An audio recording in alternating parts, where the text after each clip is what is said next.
முதற்பரிசை வழங்கிய மாதேஸ்வரன் அவர்களுக்கு,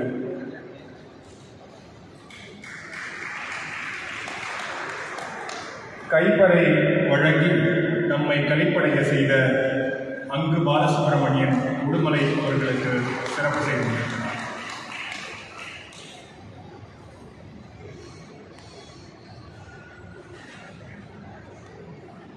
வெளியிட்டு நூலின் முதல் பிரதியை வெளியிட்டு தலைமையுரை வழங்க இருக்கிற, நம்மை எல்லாம் ஆசீர்வதிக்க இருக்கிற ஸ்ரீ சத்யஞான மகாதேவ தேசிக பரமாச்சாரிய சுவாமிகள் வேளாக்குறிச்சி ஆதீனம் அவர்கள் இந்த மன்றத்தில் எழுந்தருளியுள்ளார்கள். அவர்கள் திருவாய் வளர்ந்து ஆசீர்வரை வழங்க முதல் பிரதியை பெற்று சிறப்பிக்க, வெளியிட்டு சிறப்பிக்க மேடையில் எழுந்துள்ள அன்பு பாராட்டி அழைக்கின்றோம்.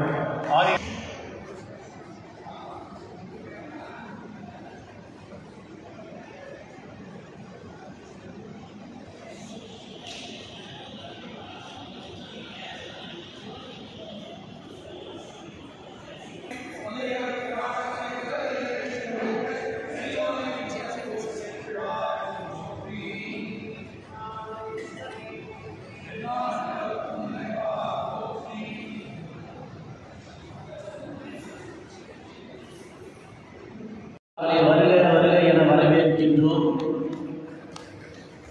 முனைவர் உலகநாயகி பழனி அவர்களையும் வாசகி கண்ணப்பன் அம்மா அவர்களையும் எங்களுடைய சகோதரியார் அவர்களையும் வருக வருக என வரவேற்கின்றோம். திரளாக வந்துள்ள அத்தனை சான்றோர் பெருமக்களையும் வருக வருக என வரவேற்கின்றோம்.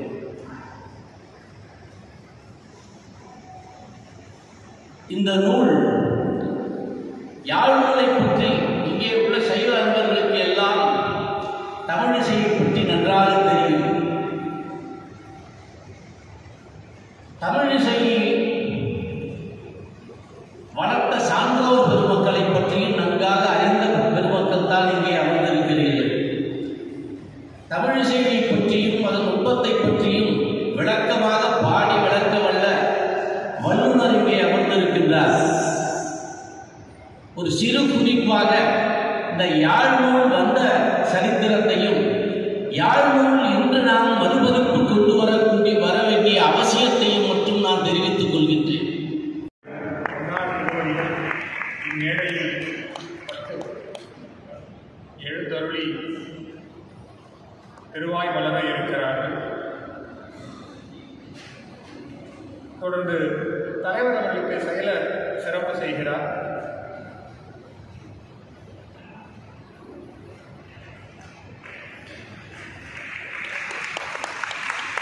முதல் பிரதியை பெற்று வாழ்த்துறை வழங்க இருக்கிற ரசிகரஞ்சனி சபாவின் செயலாளர் அவர்களுக்கு சேக்கடார் ஆராய்ச்சி மையத்தின் செயலர் ஐயா அவர்கள் சிறப்பு செய்து மகிழ்கிறார்.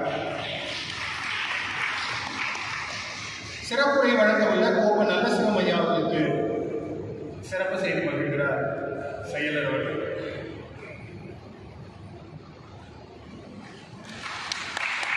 யாரும் குறித்த விளக்கத்தை வழங்க உள்ள முனைவர் கற்பகம் அவர்களுக்கு சிறப்பு செய்யப்படுகிறது. தொடர்ந்து ரசிகரஞ்சனி சபா சார்பாக இம்மாவட்டத்தில் எழுந்தருளியுள்ள வேளாக்குறிச்சி ஆதீனம் குருமகா சன்னிதானங்களுக்கு சிறப்பு செய்கிறார் ரசிகரஞ்சனி சபாவின் செயலர் அவர்கள்.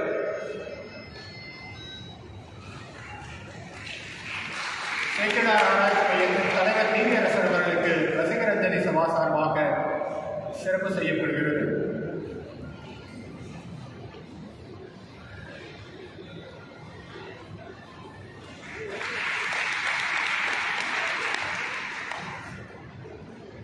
சேக்கடார் ஆராய்ச்சி மையத்தின் செயலாளர் அவர்களுக்கு ரசிகரஞ்சனி சபையின் செயலர் சிறப்பு செய்து வருகிறார்.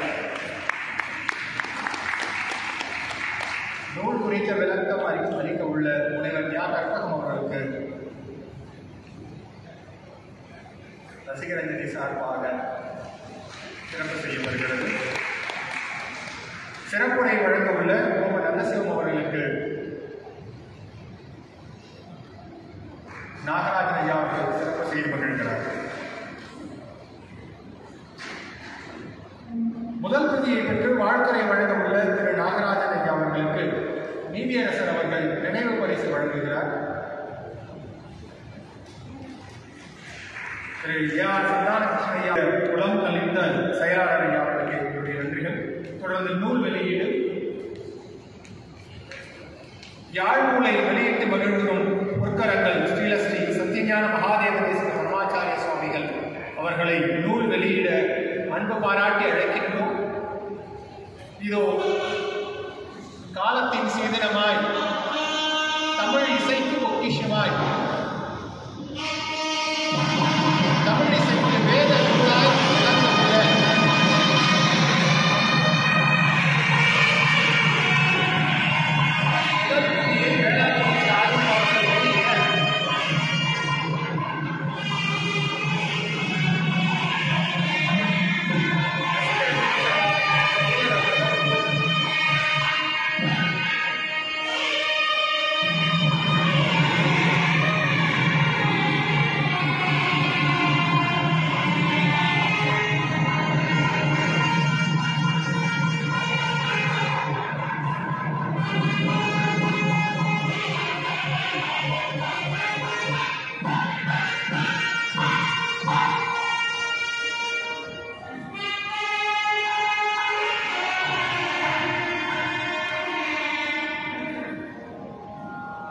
வெளியிட்டு மகிழ்ந்த பொற்கரங்களுக்கும் எழுந்தருடைய பொன்னார் திருவடிகளுக்கும் எங்கள் அன்பு வணக்கங்கள்.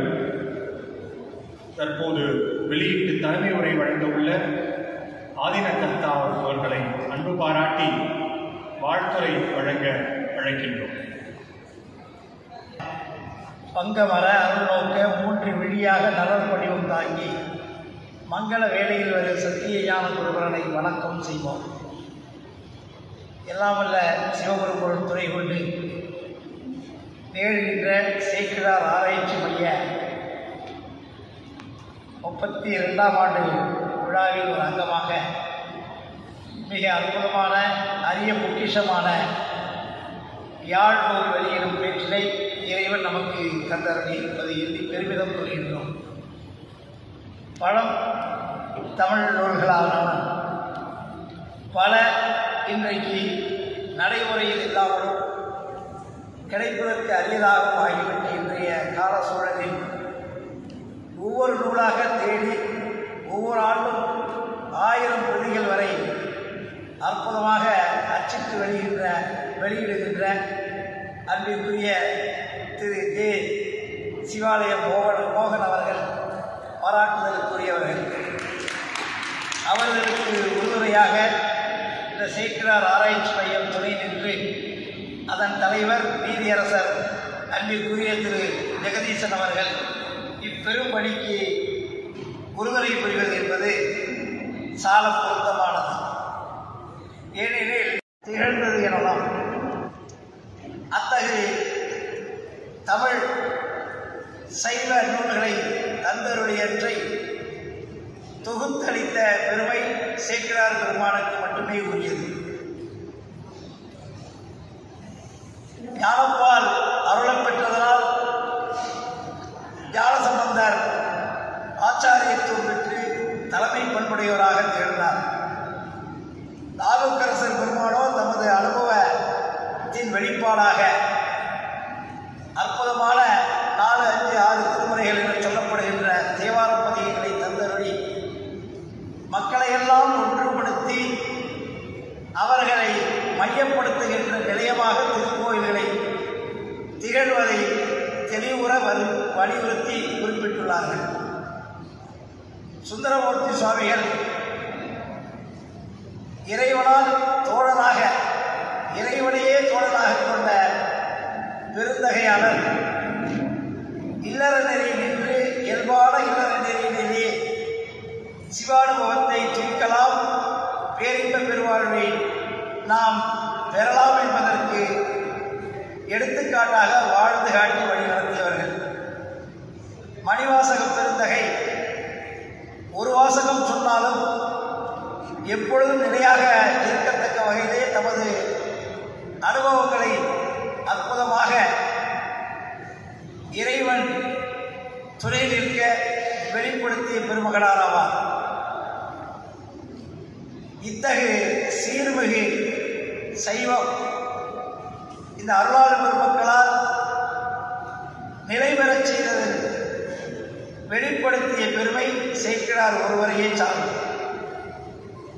அத்தகைய பெருமைக்குரிய இந்த சைவ தமிழ் உலகிற்கு தேவையான தமிழை சங்ககால நூல்கள் தொடங்கி இலக்கியங்கள், காப்பியங்களோடு பக்தி இலக்கியங்களும் இந்த தமிழுக்கு செம்மொழி அந்தஸ்தை பெறுவதற்கு துணை புரிகின்ற உன்னத நூல்களாகும். இந்த திருமுறைகளெல்லாம் தெய்வத்தை போற்றும் முகமாக, வாழ்வியலுக்கு வழிகாட்டத்தக்கவனமாக சிறந்து விளங்குகின்ற, அன்பு நெறியை போதிக்கின்ற,